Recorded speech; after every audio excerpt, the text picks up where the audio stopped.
My ex and I met in college. She was the most beautiful girl I had ever seen. She always had a crowd of guys following her around. I had some classes with her over the 4 years, but I never pursued her because, well, all the other guys. One day, after class, she asked if I would study with her, and the rest is history, so we married. We started our careers in the same industry, but at different companies. A male-dominated industry. I found immediate success while she struggled. She changed jobs in the first year. She continued to struggle. In the third year, she became pregnant. With our first son, she worked through the pregnancy. A few weeks after giving birth, in a routine physical, her doctor asked to do a biopsy of her cervix. The results came back as precancerous cells were found. The doctor advised if we wanted more children to do it as quickly as possible, as this will progress and a hysterectomy will be needed eventually. So when she was up to it, she became pregnant again. She gave birth again to a boy within a year of each other. Afterward, more tests were done, and different doctors advised doing the procedure now, as we should not wait. With 2 babies, still infants, she had her procedure done.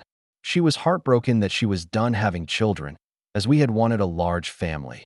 She poured herself into being a great mother, and she is. She became a som. She took care of everything at home. Meanwhile, my career was moving along. I was offered a position with another company with a large salary bump. Life is good. When the boys went off to school, she volunteered at school and was a fixture there. I should mention that we had close friends we went to school with. A and B. We saw each other often. They started their family about the time we did. They have 1 son. The families went on vacations together, to dinner, and on outings. We were the best of friends. After the son was born, the mother went back to work and is very successful. B had a good job also until about 2001, when his job was eliminated. He struggled to find work in his field, as the economy back then really affected his field. So the decision was he would be SAHD while looking for work where we lived, as they did not want to move. The ex and B did things together with kids. When the kids were all in school, they still hung out. You can now guess they had an affair. This story I know is long, but not over. After about a year of this, hot sex in the AM, B asked her ex if she and I had ever talked about a threesome. It was all fantasy talk with us, as we were still having a great, if not slowing down, sexual relationship. B had a friend he wanted to bring into the bedroom with them. The ex agreed. The day came, and this guy, C, came over to B's house. He took his suit off as ex, and B got warmed up. So they had their threesome. Afterward, the guy told them that he usually had to pay for sex, so he left a couple $100 bills and asked X if he could have a one-on-one with X.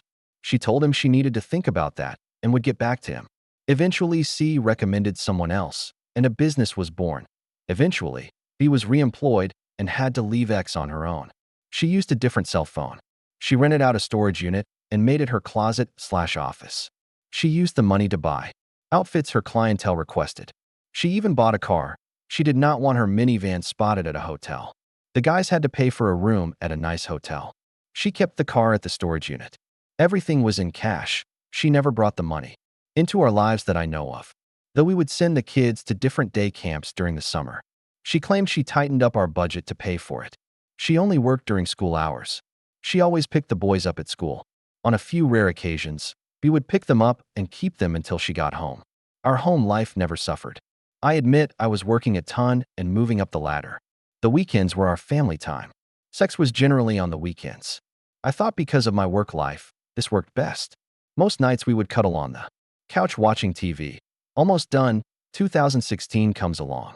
We have 1 son in college and the other a senior in high school. I get a call from B. X is in the hospital.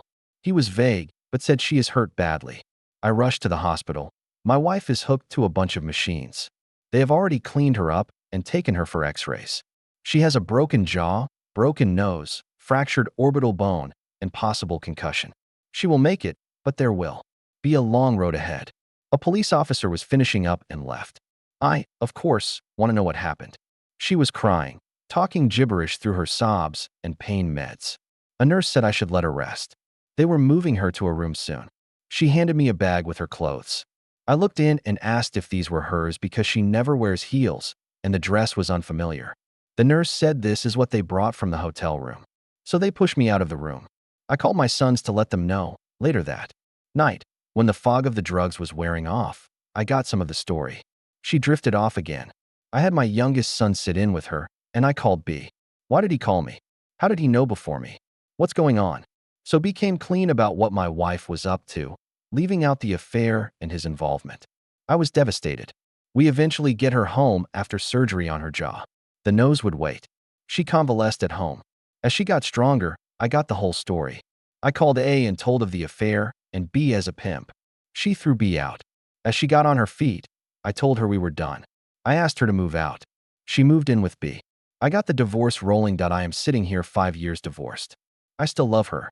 It is as if she had died. The grief is unbearable. My boys know what she did. I have not spoken to her since she left.